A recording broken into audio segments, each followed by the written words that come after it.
여러분이 들어오실 때 받으신 기도주일 교동문 낭독 다 해주시는 것 같았습니다.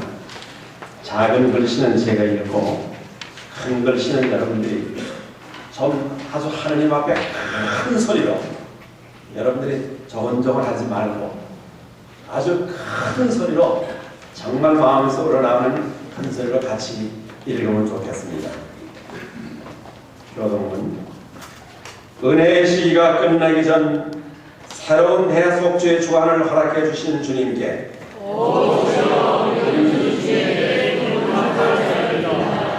우리의 심장이 아직 뛰고 있으며 재림교회 안에 출석하고 있다는 이 사실을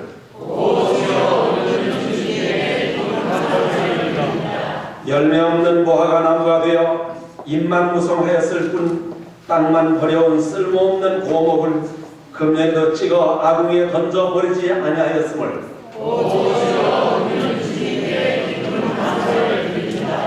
헐벗고 눈먼 라오디게아 백성 되어 차지도 덥지도 않는 나를 주의 자녀로 인정해 주시고 존귀한 성직의 직임까지 주셨음을 인해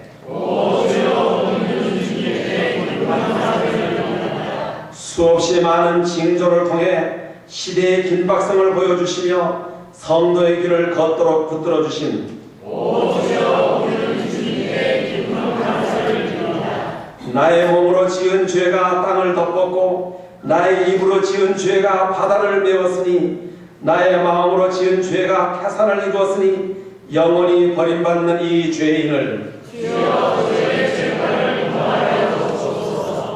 뉘우치는 눈물이 흘러 바다를 이루고 자책하는 통회에 혓바닥이 닳아 없어진다 하여도 어찌 고개를 쳐들고 하늘을 볼 수 있겠습니까? 나의 못날 행습으로 주의 손에 못을 박았고 나의 죄된 음울한 생각이 가시면류관되어 주님을 죽였으니 용서받을 수 없는 죄인 주 앞에 굴복하온즉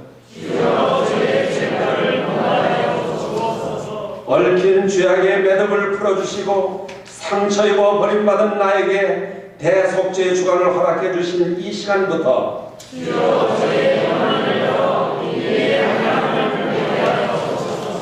이웃의 주인을 먹여주지 못했고 단전에 높은 당을 쌓고 살았던 이 흉악범을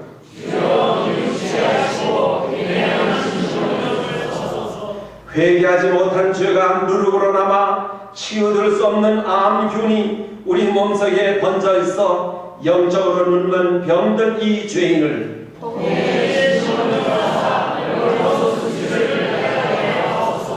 돌보지 못한 내 가족은 영적 미아가 되어 있고 피로 사신 이 교회 안에서 교회 발전의 저해 요소로 살아왔다면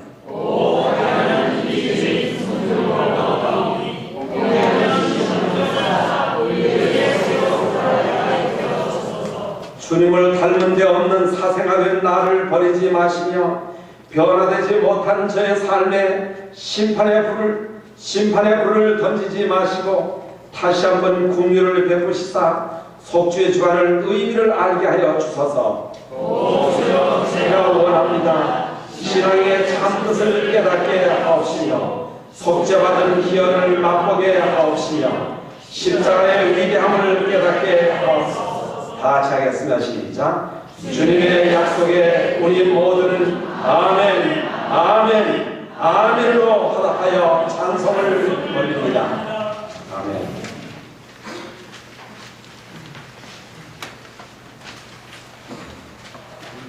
참 여기 제가 이 교회 우리 서울위생병원과 관련돼서 이 땅을 가졌을 그때부터 제가 여기에 참 여러 차례 다녔습니다.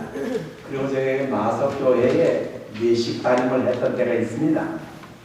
그런데 근련에 여기 그 임산식 목사님이 계실 때도 그렇고 우리 송창회 목사님이 금년 심하신 일에 제가 한 번도 여기를 공식적인 석상에 서기를 못했습니다. 근데 제가 이제 은퇴를 했어요. 뭐 그렇게 힘 있는 사람도 아니고 또 얼굴이 그 윤기도 나고 좀 붉하게 좀 혈색이 좋은 사람도 아니고 또 음성이 또 그렇게 좀 사람들을 설득할 수 있는 그런 부드러운 음성도 아닙니다. 제가 예전에 알고 있었던 모든 지식들이 이제 낡은 지식이 되어서 이제는 구대의연한 그런 방법의 사람이 되었는지 모르겠습니다. 그러나 이번 기간 동안 제가 여러분과 함께 우리가 알고자 하는 것은 7월 1일 나팔절이 있었고 그는 이스라엘 전 모든 백성들이 한 사람도 집에 머물러 집 보는 사람도 없으니만큼 다 예루살렘으로 모여오라고 하는 나팔절이 있었습니다. 대속죄일 7월 10일이었습니다.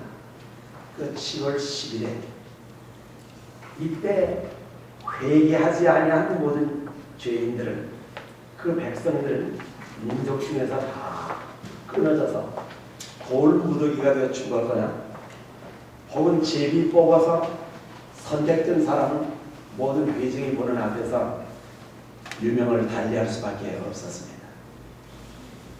지난 1년 동안 이 땅에는 많은 변화가 있었죠. 세계가 지금 소용돌이를 치고 있습니다. 어쩌면 그 많은 교통사고, 그 많은 재난, 그때 여러분들이 그 중에 한 사람이 되었을지도 모릅니다. 우선 우리의 생명을 보존해 주신 하나님께 감사하십시다. 그리고 그 하나님께서 나를 살리기 위하여 이 묵은 때 이 누덕진 옷을 그대로 입고 내년 넘어가지 않도록 우리들에게 의미 있는 대속죄의 기간을 주신 하나님께 감사하시기 바랍니다.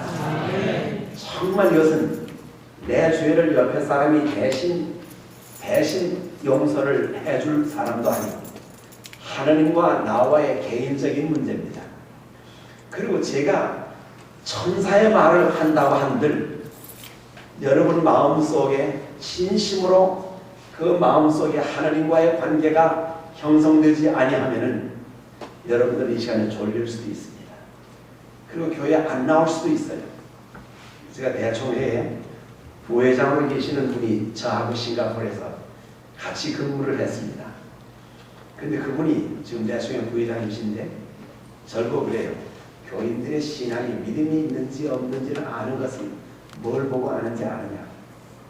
연말 기도주일에 와서 통회하고 뉘우치느냐 안 하느냐 그것이 그분의 사람됨을 바로 알게 된다.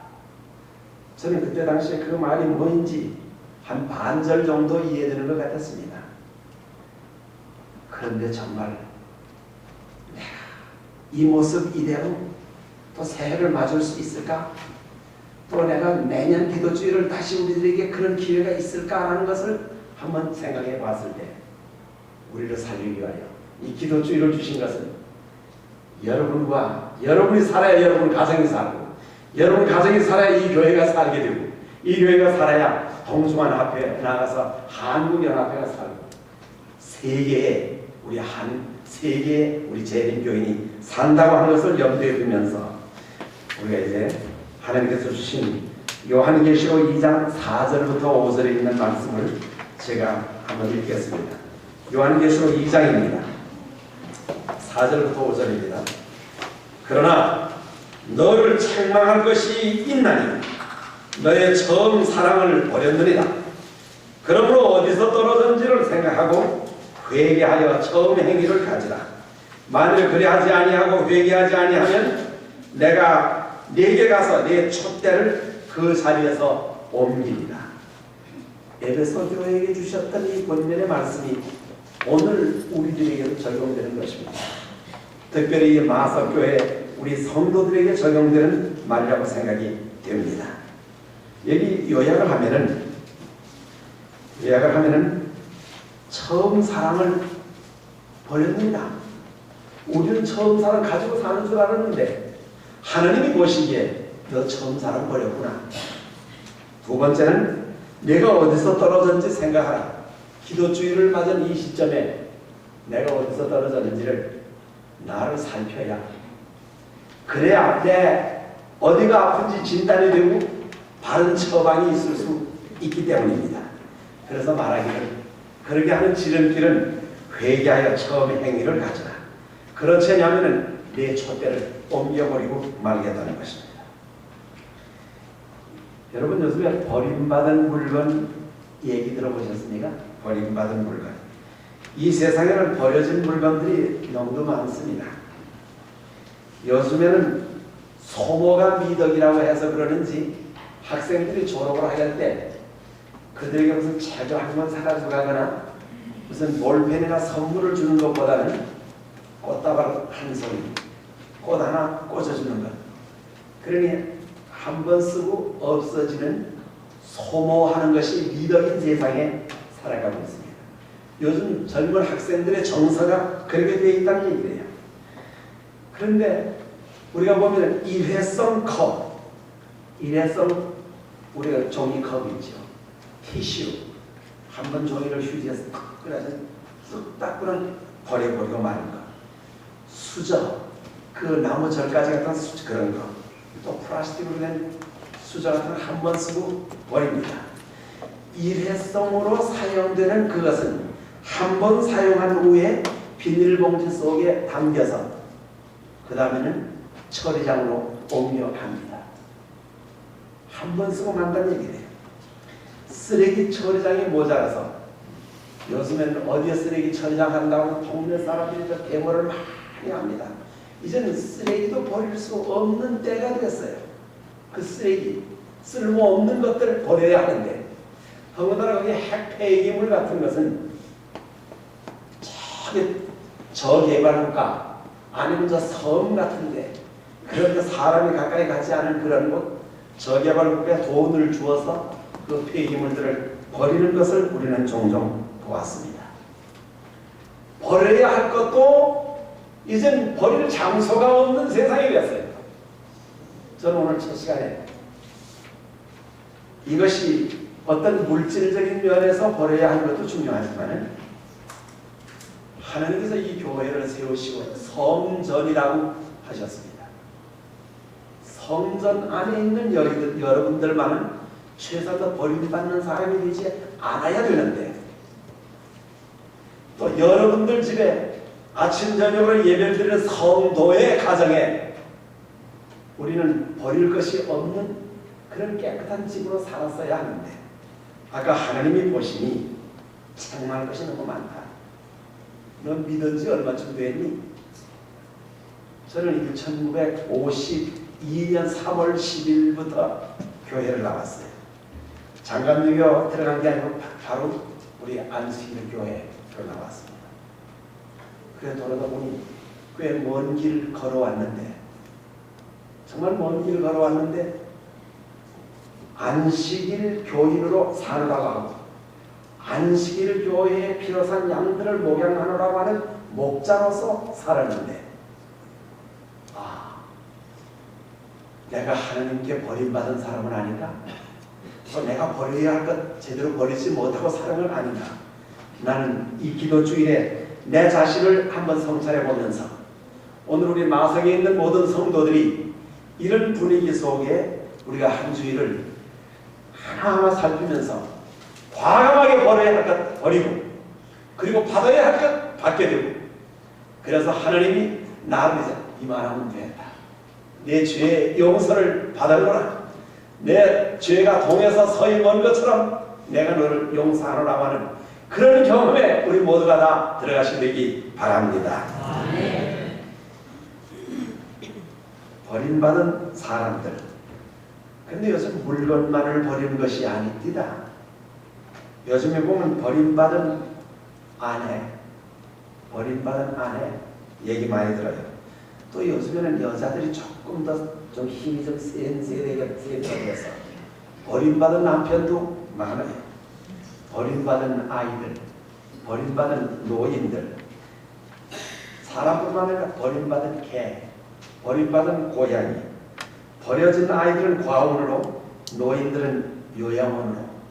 그러게 지난 통계에 보니까 한 해에 7만 명 이상이 버려진 아이들, 버려진 노인들이 그렇게 많이 생겼어요. 우리 한국에서만. 그 중에서 2만 명은 노인들인데 자식들이 분명히 있겠지만 자식들이 찾아주지도 않고 그 부모 입장에서는 내 아들이 혹은 내 딸이 누구라고 하는 그런 얘기를 도무지 하지 않는 그런 독거노인도 꽤 많이 있는 것을 신문에서 보았습니다. 그런데 이것은 마치 어머니가 갓난 어린아이, 우리 이 목사님, 우리 부목사님이 계시는데 부목사님 집에 선물로 애기 하나 낳았어요. 이제 8개월째 된 이름이 현이라고 해요. 그렇죠? 맞습니까?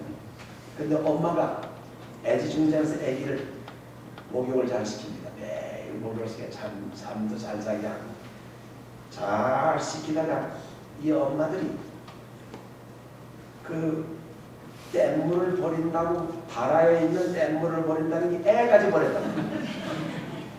미안합니다. 이 목사님 사모님 그런다는 건 아니고 애까지 버렸다. 요즘에 이 교회의 신자들이 버려야 할 것, 버려서는 안 될 것 구별하지 못하고 사는 사람이 꽤 있었어요. 요즘에 열심히 일하는 부하들을 버린 상관도 많이 생겼습니다. 이런 일 때문에 원한과 복수, 살인극이 벌어지는 것, 이게 사회적인 물이 큰 문제가 됩니다. 그래서 최근 유행어에는 무슨 유행어가 나 버려졌다. 그래서 유행가 부르는 걸 가만히 보면 버림받은 내 청춘 뭐 이러면서 그런 노래들을 잘 불러요. 정말 버려진 사람들 너무도 많습니다. 그럼 왜 버려졌느냐? 왜 버려졌느냐? 한마디로 쓸모가 없어지면 버려질 수밖에 없습니다. 이제는 귀찮다고 하는 얘기인 것입니다. 더 이상 관계를 유지할 필요가 없어졌다는 얘기인 것입니다. 그런데 큰일이 하나 생겼습니다. 여기 마가복음 15장 33절서 34절의 내용을 보면은 거기 엘리 라마 사박다니 그 의미가 뭔지 알죠? 하나님 어찌하여 나를 버리시나이까? 여기에 놀라운 사건이 하나 벌어졌습니다. 그게 어찌하여 나를 버리셨나이까? 버리시나이까? 이제 버린다고 하는 건 아닙니다. 이건 과거로 바꾸면서 버리셨나이까? 이미 난 버려졌다. 누가? 하나님이 예수님을 버리셨습니다. 이거 강의 상상 여러분 생각을 해보셨습니까? 어찌하여 나를 버리셨나이까? 여기 하나님께서 예수를 버리신 일에 아주 놀라운 사건이 발생하고 있습니다. 왜서일까? 저는 조야하기 때문에 누가? 예수님이 돌아가서 하기 때문입니다. 죄의 값을 지불하기 전 아들 예수일지라도 하나님께서 버리신 사건이 여기 나오고 있습니다. 하나님의 한 분밖에 없는 독생자, 그분 성경에 무슨 딸이 맺히고 막 아들 형제가 맺히고 그런 게 없지 않습니까? 그 한 분밖에 없는 그 독생자일지라도 하나님이 하늘에서 그 보좌를 떠나 이 땅에 와서 인간의 몸으로 나게 하셔. 그리고 십자가 형틀을 짊어지고 가시고 골고다 언덕 거기에서 드디어 그런 마지막 못을 받고 가시면을 쓰고 여기서 혈청이 다 나와서 나중에 물만 나오는 모든 걸 다 버리시고, 그런데도 하늘에는 응답이 없었습니다. 이제는 하늘과의 관계가 다 끊어진 마지막 순간의 그 절기가 예수님이 하나님께 하신 어찌하여 나를 버리셨나이까? 여기 있는 이 장면을 우리가 참 믿음의 눈으로 생각을 해보면 이 장면이 이거는 무엇으로 형용할 수 없으니만큼 참 기막힌 장면이 여기 나옵니다. 십자가는 버림받은 상징이 십자가지요. 예수님께서 십자가에서 버림을 당하셨습니다. 그리고 하나님께서 아들 예수를 버리셨다고 하는 사실이 여기서 입증이 됩니다. 버려진 그곳에 어두움으로 뒤덮여집니다. 우리가 아는 것처럼 예수께서 십자가에 못 박히시던 때가 3시, 오늘날로 말하면 9시입니다. 9시에 십자가 형틀에 달리셨습니다. 땅이 갑자기 팍 어두워지던 바로 그때가 8시입니다. 운명하신 때가 오후, 여기 3시라고 우리 시간은 오후 9시니 우리 시간은 3시가 되겠습니다.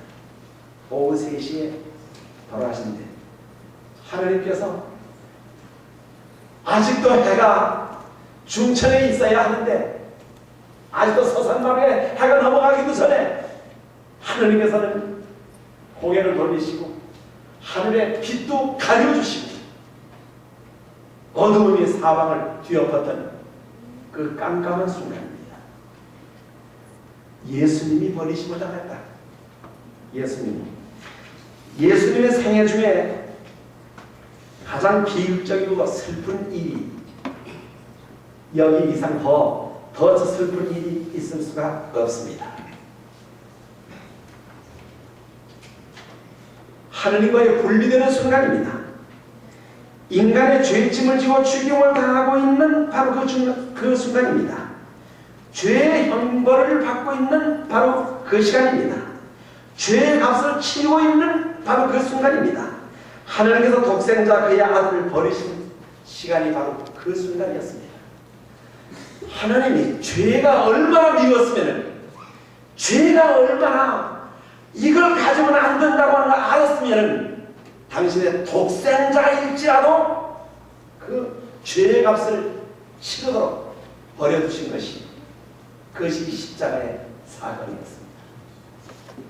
그런데 오늘 우리는 1년 동안 너무도 많은 죄 속에 살았어요. 먹는 것이 죄고, 보는 것이 죄고, 말하는 것이 죄고, 우리는 어떤 그렇게 살아왔으면서도 너무도 뻔뻔하게 하늘을 감히 쳐다보고 그랬죠. 그리고 다른 사람보다도 나은 것 없으면서도 나가 믿는 사람이라고 스스로 자위하면서 살아왔습니다. 근데 여기 보니 하나님은 그 죄를 하나님의 아들 예수일지라도 죄는 단호하게 버리도록 하나님이 아들을 버리셨던 이것이 그 원인이 여러분과 내 죄 때문에 그렇다는 걸 생각하면서 이 기간 동안 내가 버려야 할 것을 과감히 버리시게 되기 바랍니다. 하나님께서는 죄로 인하여 쓸모없는 나를 구원하시기 위하여 사랑하는 아들을 십자가상에서 버리시는 참기 어려운 일을 주님께서는 하셨습니다. 구원의 원리는 가장 소중한 존재를 버리는 것에 토대를 하고 있는 것을 알 수 있어요. 구원은 버림과 직결되어 있다고 하는 것을 우리는 깨달을 수 있습니다. 버림이 없는 구원이 없어요. 사실 버려야 돼요. 우리 여기 정용근 목사님이 은퇴를 하시고 일요일에 이렇게 잘 나오셔서 참 은퇴 목사님으로서 저희와 계시기 참 든든해 보입니다. 저 우리 정 목사님하고 저하고는 같은 동창이고, 그래서 우리가 같이 오래도록 우리가 일을 같이 했습니다. 근데 우리 정 목사님 집에 가면 뭐는 다 버렸어요. 다 이 사업장마다 다 책이고 뭐가 다 버리고, 저 집에 가면 이거 뭐 평생 살기 이거밖에 없나 하고 다 들어버렸어요. 아주 철저하게 구원을 위해서 사시는 분 같아요. 여러분 한번 그 집에 가서 한번 살펴보십시오. 성경 읽고 예언신만 있으면 된다 하고 그 집에 가면 다 버리고 삽니다. 이 비단 그런 눈에 보이는 그것만 버리는 게 아니죠. 버려야 할 것들이 너무도 많습니다. 죄는 버려져야 하는 것입니다. 이것이 살이 되고 이것이 우리의 재산이 되지 않기 때문인 것입니다. 저는 이 하나님께서 예수님만 버리는 것이 아니라 하나님께서 여기 볼 것 같으면 예레미야 15장 6절에 보면 여호와께서 이르시되 내가 나를 버렸고, 그래서 내가 나를 버렸고, 그러니 내게서 물러갔으므로. 이 말은 내가 너를 먼저 버린 것이 아니고 너 나 버렸지 않느냐? 우리 정말 하나님 모시고 사는 사람들 맞습니까? 네가 나를 버렸고 내게서 물러갔으니 나도 너를 버리노라. 시편 44장 9절에 보면은 이제는 주께서 우리를 버려 욕을 당하게 하시고 하나님이 그러니 아들까지 버리셨는데 우리 버리시겠다는 말씀입니다. 사무엘상 16장 1절에 보면은 내가 사울을 버렸노라.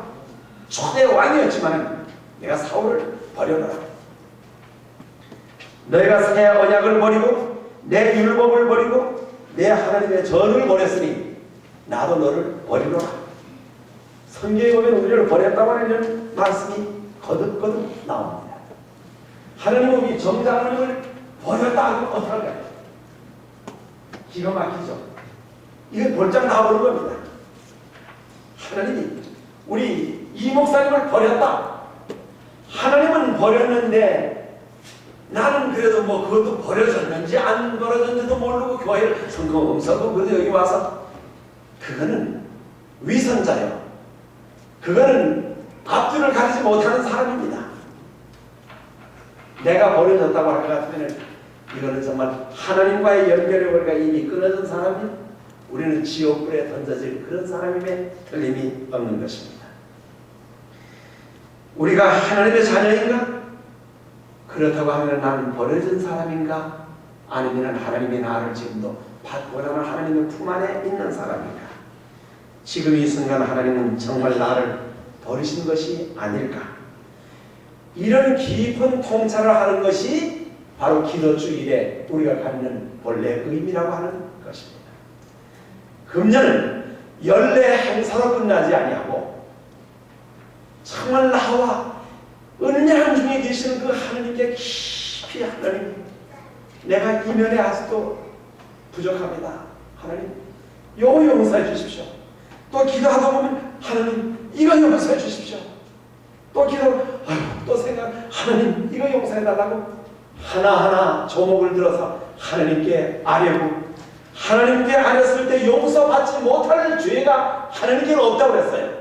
그러나 우리가 게을러서 우리가 생각나지 않아서 하나님께 구하지 아니하는 죄는 살아있을 수 있단 말입니다. 여러분 돈 드는 거 아닙니다. 얼마나 마음 깊은 데서 우러나오는 진실된 그런 심정을 가지고 하나님께 나오느냐 통회하고 뉘우치느냐 하는 것이 문제입니다. 정말 영원히 버림받은 자가 되지 않게 하기 위해서 우리는 때로는 명예요 이게 우리를 그래서 어느 심리학자가 식욕, 명예요, 세교 어느 것이 제일 강하냐? 근데 심리학의 답은 거기 명예욕이 제일 강하대요. 명예욕. 뭐 먹는 거 그거 같다. 그게 또 3일 굶으면 뭐 도덕질하는 뭐 개가 없다고 우리 한국 속담에 그런 얘기도 있지만은 제일 많은 건 아버지를 죽이고라도 아들이 그다음에 자기가 그 대통령 자리에 올라가려고 하는 것이 이게 명예욕들입니다. 이 교회 안에 내년도를 위해서 직책을 선거위원회에서 줬을 때 내가 작년에는 뭔데 금년에는 뭐 그래서 이런 면에 우리의 범죄해서는 안 된다는 것입니다.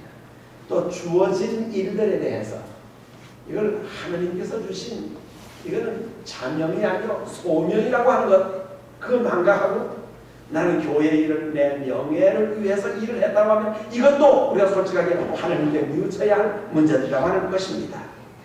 아직도 남이 싫고 미워지고 미운 감정이 있다고 하면 나를 과감히 내버려야 할 것이 바로 이 기도 주일에 우리들에게 주는 교훈입니다.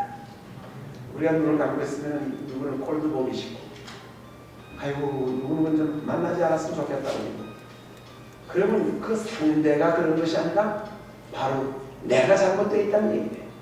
내부터 하나님께 용서를 구하고 나가자는 것입니다. 열성 없는 게으름, 영원 구원의 외면하고 살았던 수치스러운 우리의 활동들이 이것 우리가 회개해야 되는 것입니다. 찬미가 426장에 보면은 종의 몸에 지닌 것도 아낌없이 드립니다. 이 내가 가지고 있는 모든 다 그분의 것이다 라는 그런 정신으로 사는 사람은 기도하는 게 부담스럽지 않아요. 그러나 그렇지 않으면 기도의 문이 막힌 사람입니다. 우리는 기도의 방법을 잃게 되고 기도의 문이 막힌 사람들은 정말 이 땅에 살아갈 때 곤욕스러운 그런 일을 우리는 겪게 되는 것입니다. 버릴 줄 아는 것은 세상 청소부들만이 하는 일이 아닙니다. 하늘을 사모하며 사는 사람들 진짜 버려야 할 것 우리는 과감해야 되는 것입니다.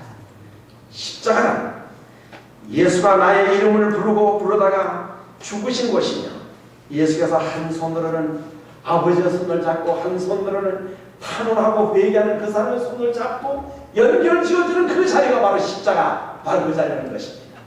십자가가 왜 있었느냐? 내 죄를 용서하기 위해 있었다는 사실입니다. 그렇죠?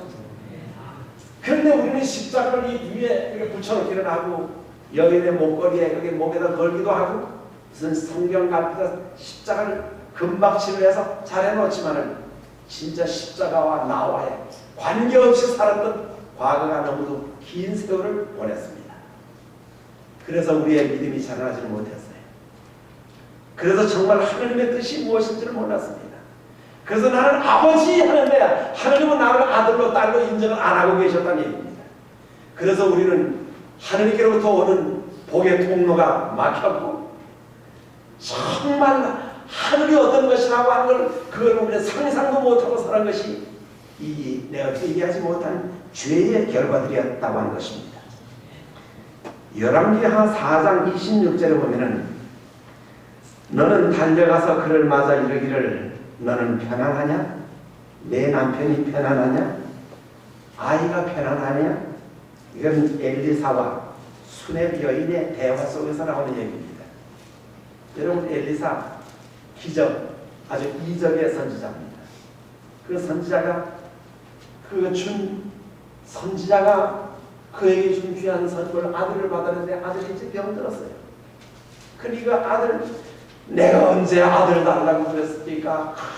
원망도 있었지만 그 다음에 이 아이가 병들었는데 열병이 나니 우선 아이를 놔두고 쫓아가서 그 선지자를 만나려고 갈 때 그때 주의 선지자가 하셨던 말씀이 여기 있는 것입니다.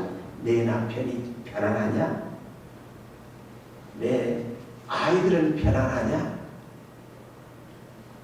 오늘 똑같은 음성이 오늘 우리에게 들려옵니다.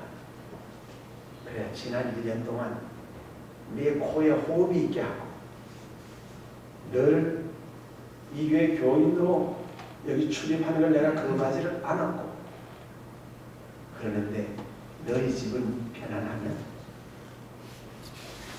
아이들이 좋은 학교 가려고 안식일날도 사회학교를 가거나 안식일날도 책을 펼쳐놓고 사회 공부를 하고 안식일날도 이렇게 하는데 혹시 그런 아이는 너희 집에 없니?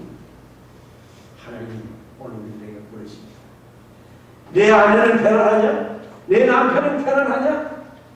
이 기도 주일에 우리가 지금 이번에 깨우침을 받아야 할 문제들인 것입니다. 요즘은 가정이 파괴되는 것을 사단이 제일 기뻐하고 있어요. 가정이 파괴되면은 교회가 파괴됩니다. 교회가 파괴됩니다. 교회가 파괴되면 이 땅에서 사단은 아주 길길이 뛰면서 기뻐할 겁니다. 오늘 우리 주님은 우리 각자에게 묻습니다. 내 집은 평안하냐? 우리 집 왜 이런 말씀을 물는가 하면 가정에는 암초들이 많이 있었습니다. 성경 유다선 1장이죠. 거기서 11절까지 쭉 보다 보면은 암초라는 게 나와요. 암초라고 하는 것은 항해하는 배들에게 밑에 큰 바위 같은 게 걸려서 배를 파산시키는 그 돌을 암초, 우리가 그렇게 이야기를 합니다. 그런데 이런 암초가 우리 집에 많다. 신앙의 암초가 많이 있다는 얘기입니다. 예를 들어서 아담에게는 그의 갈비뼈로 빚어서 만들어 놓은 그 아내가 그에게 암초였습니다. 선악 갖다 가지고 지 혼자 먹었으면 괜찮지. 근데 너 주고 나 주고 같이 하자고. 그래서 해와가 그에게 암초였고, 물론 아브라함에게는 우리가 잘 알지만 아브라함, 하갈, 이스마엘이 암초였습니다. 예수님에게도 암초가 있었습니다. 가는 여자가 그의 암초였습니다. 삼손에게는 델리라가 그의 암초 노선이었습니다. 그러면 오늘 우리들에게는 우리 가정의 암초가 무엇입니까? 우리 힘으로 해결할 수 없는 것을 하나님이 암초를 도려내 주십시오. 이 암초를 제거해 주십시오. 이것이 요번 기간 동안에, 여러분 요번 기간 동안은 대제사장이 7월 10일에 모든 백성들의 주의를 다 자복한 것을 가지고 지성소로 들어가기 전에 에봇을 갈아입고, 여기는 우림과 두림으로 된, 그 다음에는 여기 그 여호와께 성결이라고 하는 관을 다 쓰고, 그 밑에는 방울이 달린 옷을 입고는 감히 1년에 한 번, 보통 제사장이 들어가는 것이 아니고 대제사장이 그 지성소로 들어가는 그날입니다. 그런데 바깥은 숨을 죽이고 기다립니다. 대제사장일지라도 모든 백성이 회개하지 아니한 상태에 감히 그로 지성소를 범접했을 때는 거기서 그대로 거기서 죽어서 나오지 못하니, 아직 살아있다고 하는 의미가 그 발이 옮겨질 적마다 방울 소리가 떨렁떨렁, 그러면 안도의 숨을 쉬면서 우리 제사장이 살아계시는구나. 지금 2009년을 맞기 전에 오늘 우리들이 바로 그러한 정신으로, 그래서 이번 이 대속주의 기간에는 여러분들 결성하지 마시게 되길 바랍니다. 정말 여러분들 집에서도 이 기간 동안에 하나님, 내가 잘못했습니다, 그 고백하는 거 힘들지 않아요? 여기서 우리가 개인 기도를 드리고 짝을 지어서 기도를 드릴 때, 하나님, 내가 우리 아이들에게 참 고약했습니다. 그리고 내 말이 좀 정화되지 못하고 너무너무 헛한 얘기 많이 했습니다. 이렇게 하나님께 고하는 거예요. 하나님, 내가 이제 그걸 안 하도록 노력하겠습니다. 용서해 주세요. 그럼 하나님은 용서하시는 거예요. 그런데 내가 구하지 아니하고, 이런 쉬운 일들을 구하지 아니하고 나는 용서를 받지 못한다고 하면은 영원히 하나님에 대해서 너를 버리노라. 이거 얼마나 슬픈 얘기가 되겠습니까? 여러분, 옐로우 카드 알죠? 옐로우 카드? 우리 이 목사님 옐로우 카드 받아봤어요? 안 받아봤어요? 축구 때문이죠. 축구장에 가면은 옐로우 카드 탁 내립니다. 그 옐로우 카드는 언제 받는가 하면은 반칙을 했을 때, 차징을 하거나 정식적으로 하는 게 아니고 남을 태클을 걸어서 넘어지게 하거나, 혹은 옷을 끌어붙들었거나, 뭐 핸들링을 해서 뭐 헬치하고 했거나, 그 다음에 누구가 이 볼을 뭐 했는데 자기가 속이 상하다고 하면 발 탁 차서 이미 호각을 불러도 내거나 할 때는 경고해서 옐로우 카드를 딱 줍니다. 그런 경고 하나 딱 받으면, 그래도 짐짓하면 그 다음에 무슨 카드 나오는지 아십니까? 레드 카드, 붉은 카드가 퇴장. 그럼 거기는 감히 도전할 수 없어요. 퇴장. 이 땅에는 그 옐로우 카드가 많이 있어요. 군인당 무슨 뭐 이런 데 접근 지역에 뭐 화약을 해놓은 건데 워닝, 경고 탁 해놓습니다. 저 전방에 보면 지뢰 많이 매설된 그 지역에 여기는 접근 금지, 경고 뭐 이러죠.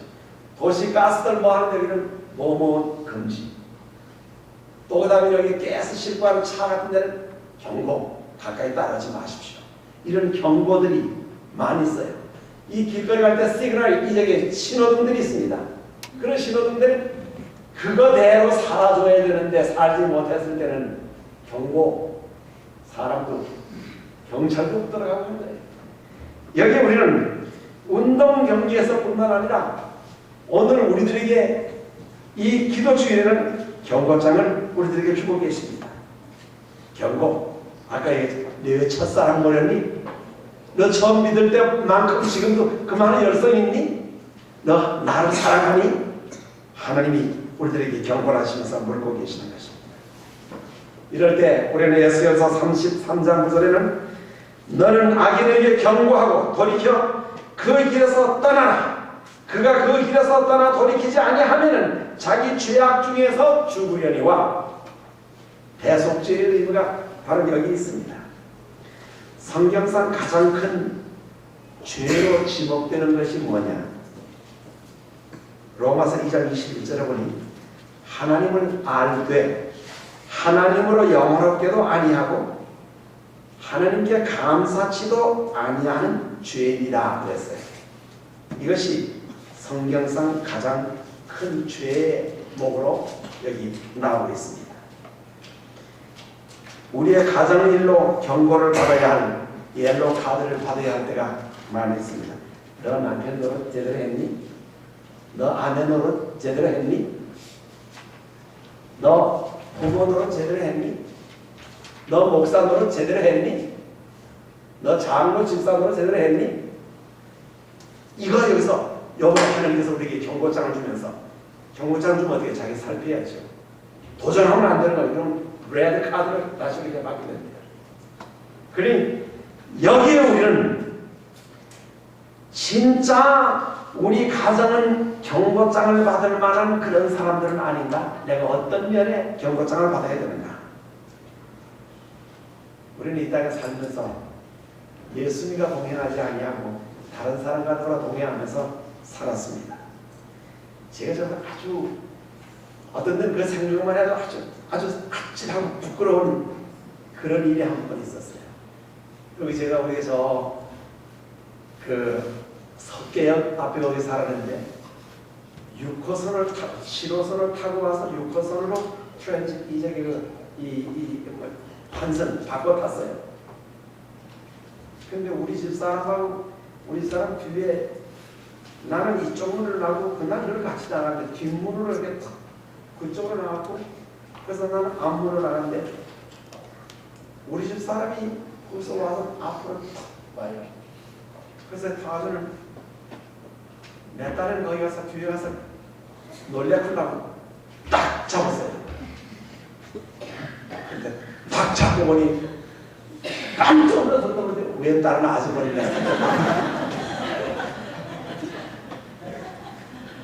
아이고 세상에 이건 그 다음에 보니 우리 집사람 그 뒤에 따라와서 다행이지. 이거 내가 누굴 가서 이런 걸 만약 어느 교인이 봤거나 이거 하늘의 천사가 왔으면 이거 야단날 겁니다. 이게 큰일 날 뻔했습니다. 이게 우리도 모르는 사이에 이런 반칙된 행동을 우리가 한다는 얘기입니다. 이런 유사한 것들이 우리들에게 많이 있어요. 이런 것들이.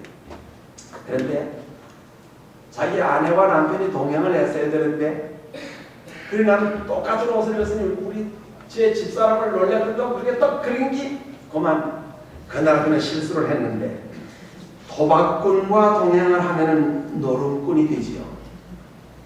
정치가하고 동행을 한다면 정치꾼이 되어버리고 맙니다. 몰입배와 동행을 하게 되면 몰입꾼이라고 우리는 이야기를 합니다. 그런데 학자와 동행을 하게 되면 그 사람은 소위 선비가 될 수 있습니다. 그런데 우리가 성도들과 동행을 하고 살도록 하는 것이 이게 공동체, 성도들 안에서 이루어지는 것인데 우리는 교인들 무슨 물건 파는 데 가면은 깎지도 못하고 뭐 물건 나쁘다는 불평도 못하고 이런다고 이런 피해 저런 중에서 믿지 않는 사람이 오히려 낫다. 그래서 우리가 이런 것들도 꽤 지난 1년 동안 많이 지내왔습니다. 어떤 분이 고개 끄덕끄덕 하는 거 우리 자기 노래를 같아요.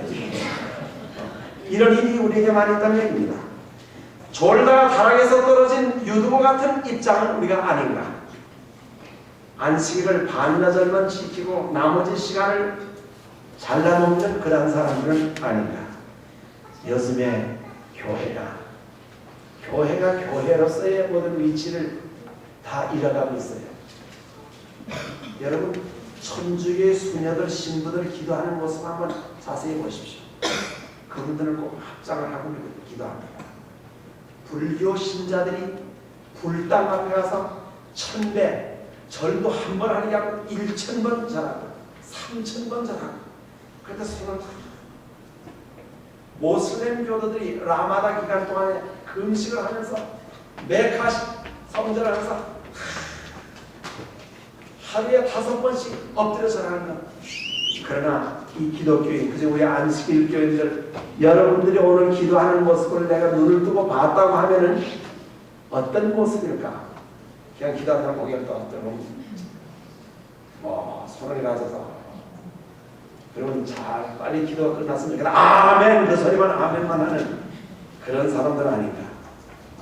우리가 정체성 하면서 우리 기도 드릴 때 하나님께 정말 감사해요. 고개를 숙이고 정말 간절히 바랍니다 하는 그런 그 예배.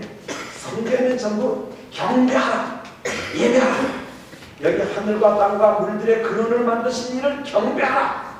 이것이 우리가 정말 하나님께 예배드리는 자세인데, 우리가 이것도 지금 못하는 거. 이번 기간 동안에 한번 좀 손들들 한번 손 한번 이렇게 해보세요.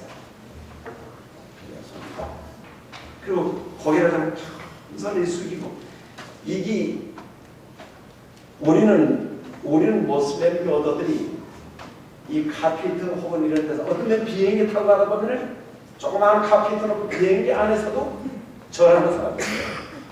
비행기 여기서 미국 같은데 긴 여행을 하려고 그런 사람들 봅니다. 야, 저분들의 그 경배하는 마음이 다르다.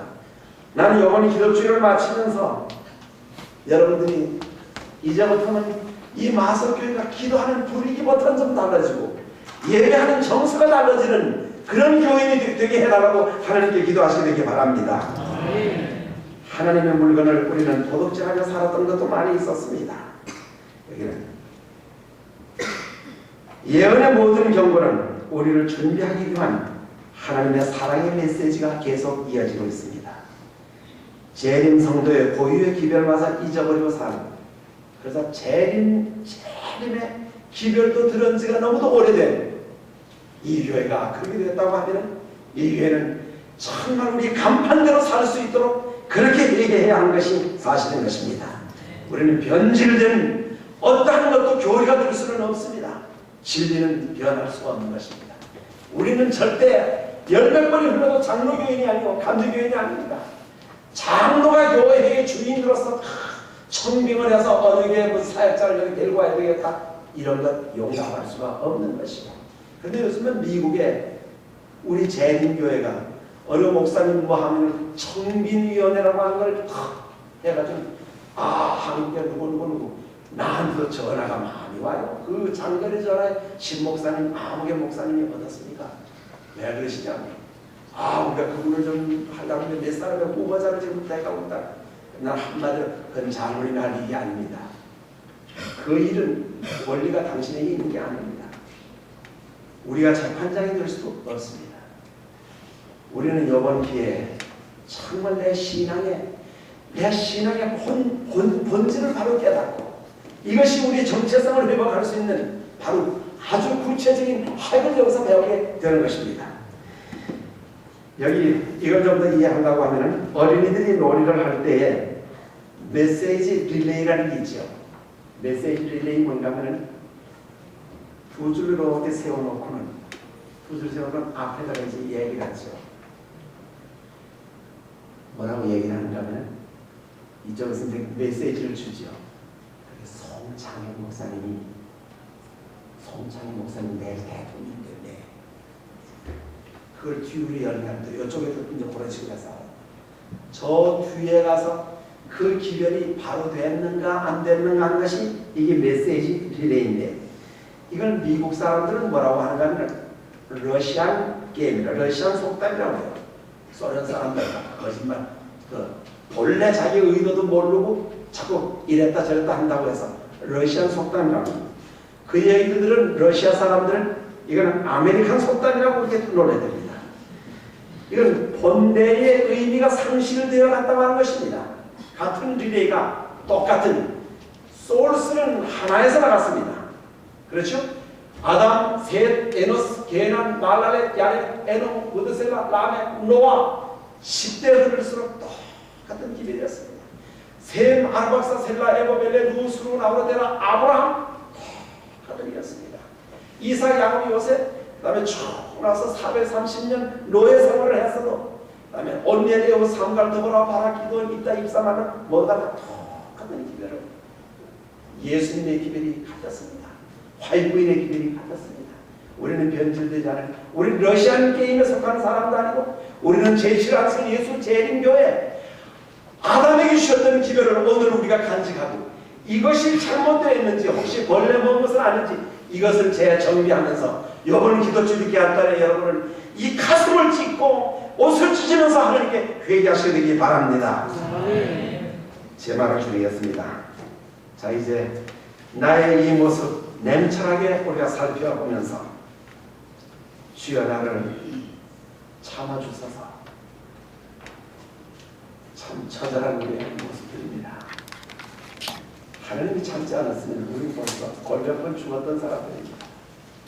그렇죠? 내가 이걸 믿는 사람인가? 사람들이 나를 볼 때도 나를 믿는다고 인정해 줄까? 우선 나를 지켜주던 천사가 나를 하나님 믿는 사람으로 간주하실까? 하나님은 나를 아들과 딸로 그렇게 받아주고 계실까? 그렇지 않은 우리는 버리는 사람입니다. 내 속에 있는 모든 걸 토해내고 죄악에 은밀해진 모든 것들을 암둥거리를 제거하고 이제는 분연히 일어나서 하나님 제 손을 잡아주십시오. 하나님 사랑합니다. 하나님 척도록 사랑합니다. 주여 제 손을 잡아주십시오. 이번 기간 동안에 이런 울부짖음이 우리의 모두의 기도가 되기를 이 시간 주의 이름으로 간절히 축원합니다. 아멘.